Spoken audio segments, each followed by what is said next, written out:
O Casamento que Você Sempre Quis, autor Gary Chapman, capítulo 8.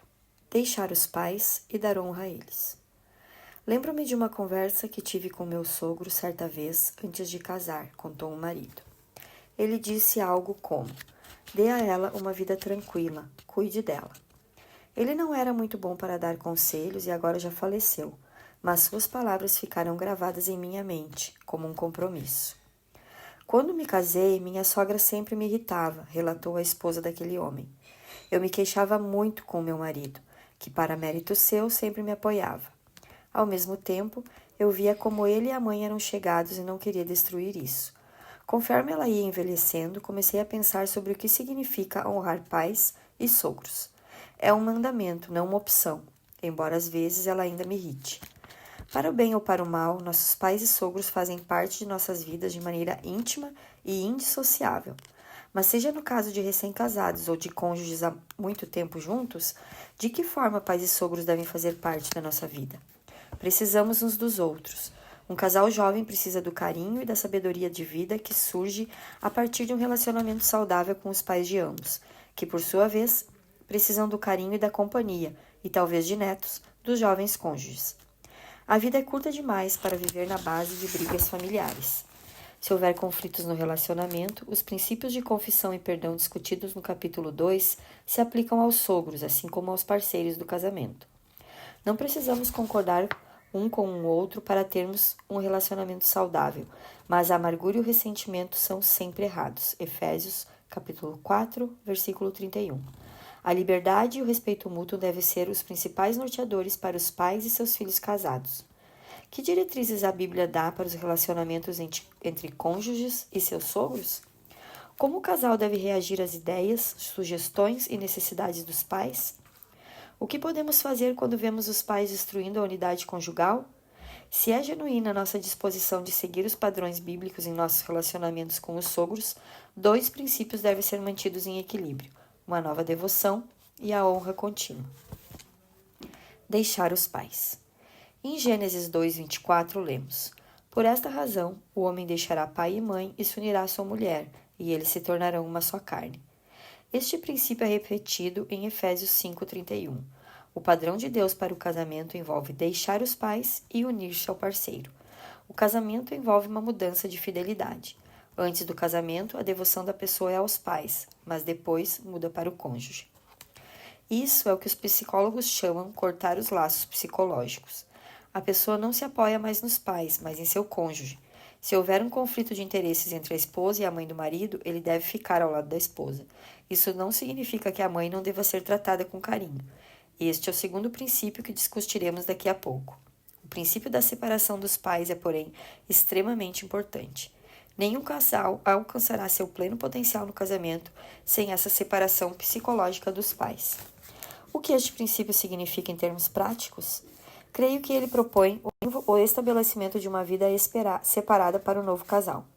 Enquanto mora com os pais, o casal não consegue desenvolver independência tão prontamente quanto ao viver na própria casa. A dependência dos pais fica maior enquanto todos estão morando juntos. Viver num apartamento simples com liberdade para desenvolver seu próprio estilo de vida sob a orientação de Deus é melhor do que viver com mordomias, mas à sombra dos pais. Cabe aos pais incentivar tal independência, e a capacidade de viver na própria casa deve ser um fator determinante para marcar a data do casamento. O princípio de deixar os pais também é importante na hora de tomar decisões. Seus pais podem ter sugestões relacionadas a muitos aspectos da sua vida de casado. Cada sugestão deve ser levada a sério, mas em última análise, você deve tomar sua decisão. Não deve mais decidir com base no que tornaria seus pais felizes. Sob a orientação de Deus, você e seu cônjuge formam uma nova unidade, reunida pelo seu espírito para viver um para o outro. Filipenses, capítulo 2, versos 3 e 4. Isso significa que pode chegar a hora em que o marido deve se sentar com a mãe e dizer: mamãe, você sabe que a amo muito, mas sabe também que agora estou casado. Não posso destruir meu casamento para fazer o que você deseja. Amo você e quero ajudá-la, mas preciso fazer o que é certo para mim e minha esposa. Espero que compreenda, pois desejo continuar o relacionamento agradável que tivemos por todos esses anos. Mas se não compreender, este é então um problema que você deve solucionar por si mesma. Da minha parte, devo dedicar-me à construção do meu casamento. Se esta declaração parece meio agressiva para você, agradeça. Significa que não encontrou uma sogra teimosa, egoísta e mandona. Só que elas existem, e firmeza com amor é a resposta bíblica para corrigir a situação. O marido não deve permitir que a mãe continue controlando a sua vida depois do casamento. Este não é um padrão bíblico. Leve em consideração a sabedoria dos pais. Em contrapartida, as sugestões dos pais devem receber a devida consideração. Nossos pais são mais velhos e talvez mais sábios. Um bom exemplo de sabedoria de um sogro é encontrado em Êxodo 18. Moisés trabalhava de manhã à noite julgando o povo de Israel. A sala de espera se encontrava sempre lotada e não havia sequer tempo para um cafezinho. Respondeu o sogro de Moisés: O que você está fazendo não é bom. Você e o seu povo ficarão esgotados, pois esta tarefa é pesada demais. Você não pode executá-la sozinho. Agora ouça-me, eu lhe darei um conselho. Versículo 17 a 19. Ele passou então a sugerir que a multidão fosse dividida em grupos de 1.000, de 100, de 50 e de 10, e que fosse delegada autoridade para os outros homens qualificados, a fim de que julgassem os que estavam sob a sua jurisdição. Moisés ficaria deste modo livre para passar mais tempo com Deus e ensinar ao povo a lei do Senhor. Versos 19 e 20. Assim, seu ministério seria mais preventivo do que de crise. Só os casos difíceis seriam levados a ele para serem julgados. Verso 22. Moisés viu a sabedoria dessa sugestão e a adotou. Ao agir assim, revelou sua maturidade. Não sentiu necessidade de se rebelar contra uma boa ideia só porque viera do sogro. Tinha confiança em seu próprio valor e pôde aceitar uma sugestão útil, sem levar em conta sua origem. O princípio da separação dos pais também tem implicações quando surgem conflitos no casamento. A jovem casada, que sempre se apoiou muito na mãe, tem a tendência de se levar a ela as queixas que surgem relacionadas a problemas no lar. No dia seguinte, o marido reconhece que estava errado, pede perdão e a harmonia é restaurada. A filha não informa sua mãe e, no conflito, volta a procurá-la. Isso se transforma num padrão de comportamento. Não demora muito, a mãe passa a demonstrar uma atitude negativa para com o genro e incentiva a filha a se separar dele. Essa esposa foi muito injusta com o marido e deixou de seguir o princípio de deixar os pais. Se você tiver conflitos em seu casamento, e quase todos temos, busque resolvê-los diretamente com seu parceiro. O conflito deve ser um degrau para o crescimento. Se perceber que precisa de ajuda externa, fale com seu pastor ou com um conselheiro matrimonial cristão. Eles são treinados e qualificados por Deus para oferecer ajuda prática. Podem ser objetivos e oferecer diretrizes bíblicas. Os pais acham quase impossível ser objetivos. Honra aos pais. O segundo princípio relativo ao nosso relacionamento com os pais é encontrado em Êxodo 20:12. Sendo um dos 10 mandamentos, honra teu pai e tua mãe, a fim de que tenhas vida longa na terra, que o Senhor, o teu Deus, te dá. Ele é repetido em Deuteronômio 5:16 e Efésios 6:2. A ordem para honrar nossos pais nunca foi rescindida. Enquanto eles viverem, é correto dar-lhes honra. Em Efésios 6:1, o apóstolo Paulo diz: Filhos, obedeçam seus pais no Senhor, pois isso é justo. A obediência aos pais é regra do nascimento ao casamento. A segunda afirmação de Paulo é: honra teu pai e tua mãe. Este é o primeiro mandamento com promessa, para que tudo te corra bem e tenhas vida longa nesta terra. Versos 2 a 3. Honrar os pais é a regra do nascimento até a morte. Honrar foi um mandamento original e permanece para sempre. A palavra honra significa mostrar respeito.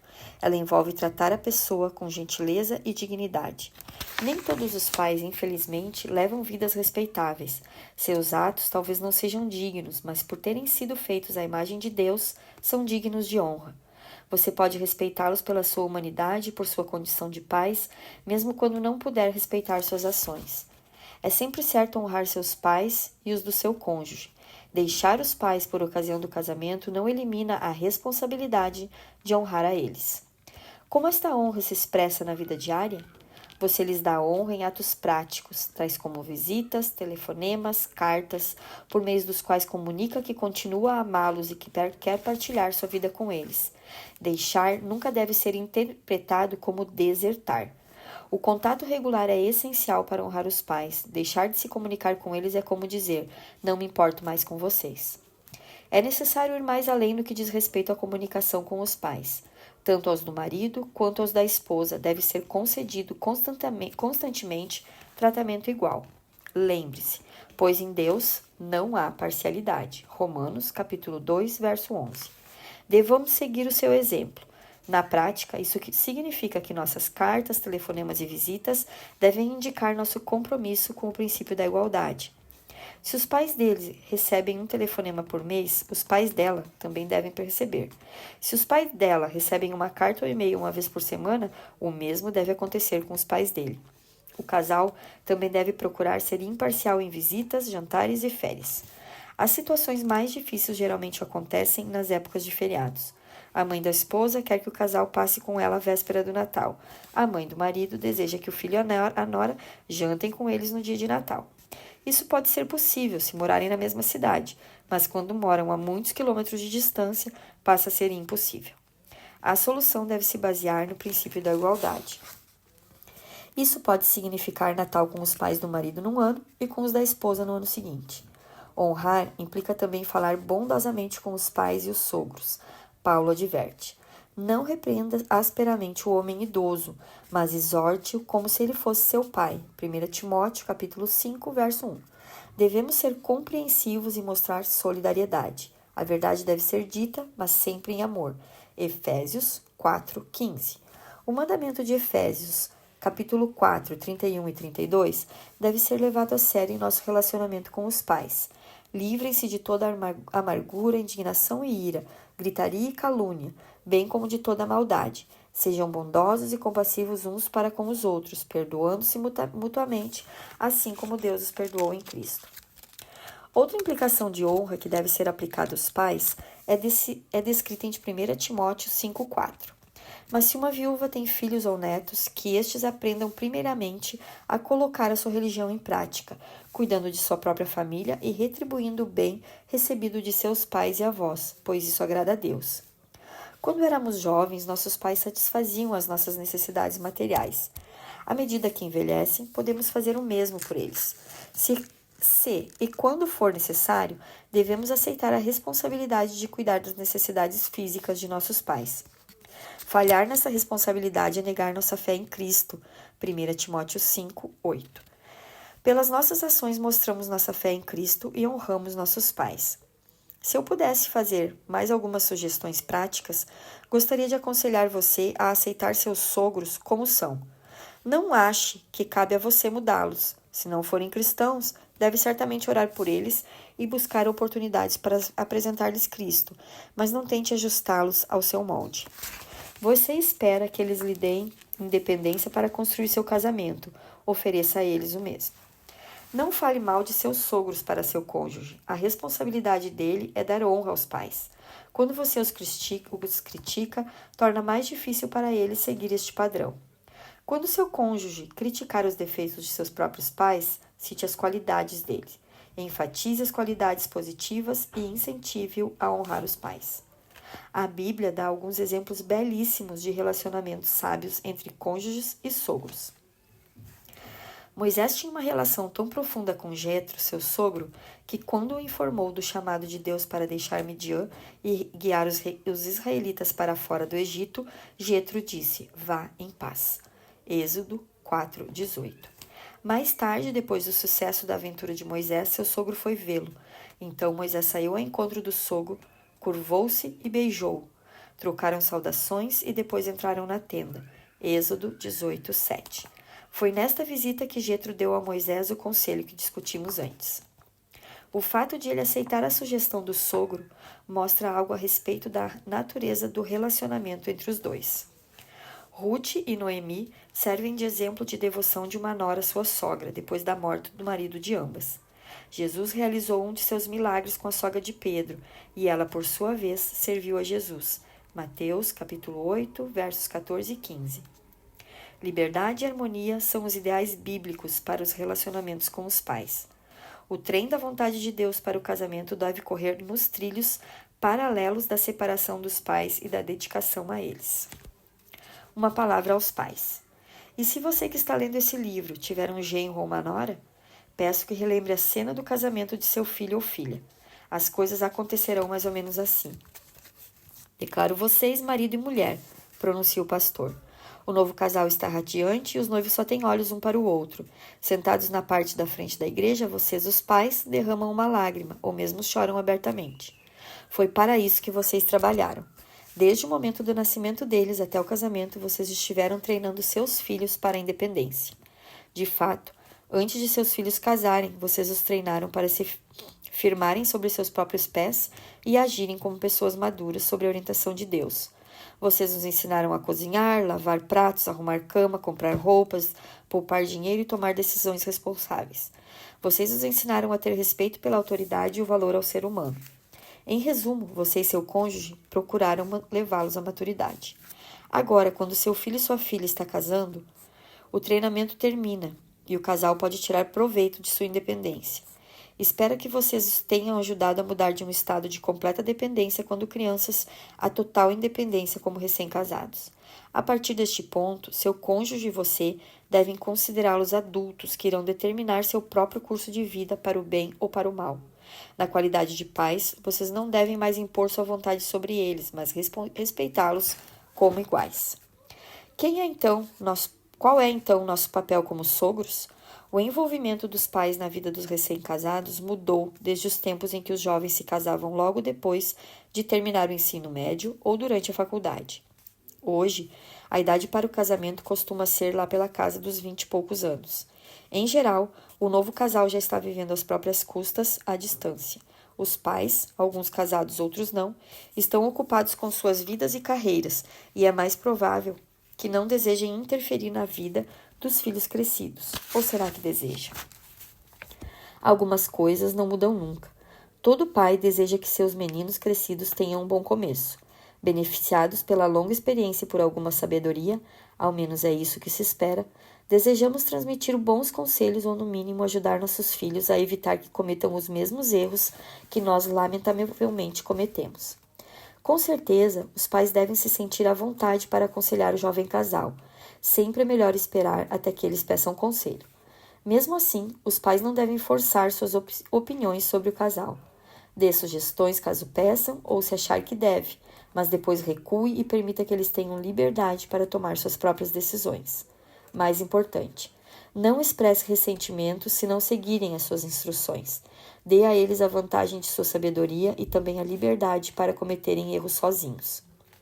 Isso será tão difícil de fazer quanto na época em que seu filho ou sua filha era menor, mas é a única maneira de eles amadurecerem e crescerem. E a ajuda financeira? O principal pecado dos pais é usar a ajuda financeira para coagir o jovem casal a se conformar com os desejos deles. Compramos os móveis do quarto se vocês mudarem para a casa ao lado da nossa. Os presentes são ótimos quando dados por amor, sem qualquer imposição, mas as ofertas condicionais se tornam instrumentos de manipulação. Os pais devem guardar-se com diligência de tais tentações. Isso não quer dizer que não os ajudaremos mais. Significa isso sim que toda ajuda deve ser dada de maneira responsável, acentuando-se a independência em lugar da dependência. Isto é, se dermos ajuda financeira, deve ser com o objetivo de ajudá-los a alcançar a autonomia e não de torná-los dependentes. Não devemos ajudá-los a estabelecer um estilo de vida que não possam manter por sua própria conta. Para encerrar, muitos pais e filhos casados sentem novo prazer quando a família se expande. Quer more logo na esquina ou do outro lado do país, você também pode sentir isso, como Deus ordena e capacita. Agora é com você. 1. Você tem qualquer problema com seus pais ou com os pais do seu cônjuge? Caso tenha, escreva esses problemas em termos específicos. 2. Que princípios discutidos neste capítulo seus pais ou sogros violaram? Ponha por escrito, seja específico. Leia esta parte do livro de novo, se necessário. 3. Que princípio discutido neste capítulo você ou seu cônjuge violaram no que diz respeito aos seus pais ou sogros? Escreva em termos específicos. 4. O que você acha que deve ser feito para corrigir a situação? Seja específico. 5. Antes de discutir a sua análise com seu cônjuge, peça a ele que leia a parte do livro que fala sobre sogros neste capítulo e complete as tarefas do 1 ao 4. 6. Marque uma hora para uma conversa com o propósito de discutir o problema. Leiam as suas declarações a respeito do problema um ao outro e vejam se A. Vocês concordam sobre o problema. B. Vocês concordam sobre suas falhas. E C. Vocês concordam sobre a atitude a ser tomada para corrigir a situação. Caso contrário, continuem a discussão, agora ou em outra ocasião, até que concordem em uma ação construtiva. 7. Depois de concordarem em agir de maneira apropriada, coloquem seu plano em ação. Orem um pelo outro e pelos seus pais e sogros. Se o plano envolver confronto com os pais, é geralmente melhor para o filho ou a filha falar com seus próprios pais do que com os sogros. 8. Veja se analisou como seu comportamento deve mudar em relação aos seus sogros e pais. A sua conversa e o seu comportamento indicam que você os honra? Seja sincero. Respeito tende a gerar respeito. 9. Faça tudo o que puder com bondade e firmeza. Lembre-se, o seu desejo é melhorar o relacionamento e não destruí-lo.